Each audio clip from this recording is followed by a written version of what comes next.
Hello नमस्कार, welcome to Varad पैठणीवाला. आज तुमच्यासाठी एकदम छान आणि सुंदर म्हणजे इतकी चापून चोपून बसणारी साडी आणलेली आहे जी प्युअर मस्लिन सिल्क मध्ये असणार आहेत.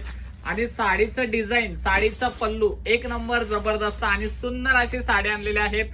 जस्ट वाव अशी साडी असणार आहेत. सुंदर असं डिझाईन असणार आहेत. साडीचं डिटेलिंग बघा, अतिशय रिच आणि सुंदर पूर्ण विविंग डिझाईन साडीवरती असणार आहेत. आणि साडीचं फॅब्रिक मस्लिन सिल्क इतकं सॉफ्ट आणि इतकं सोबर फॅब्रिक आहेत, अंगावरती आहेत की नाही, आणि एकदम सापून चोपून बसणारी साडी असणार आहेत. जर तुम्हाला ही सुंदर आणि छान अशी muslin silk sari special offer rate मध्ये हवी असेल तर लगेच स्क्रीनशॉट काढा आणि आपल्या स्क्रीनवरती दिलेल्या नंबरवरती व्हॉट्सअप करा. हा साडीचा ब्लाउज पीस जातोय. यामध्ये कलर शेड एक नंबर सुंदर आहेत. तर चला आपण कलर्स बघूयात.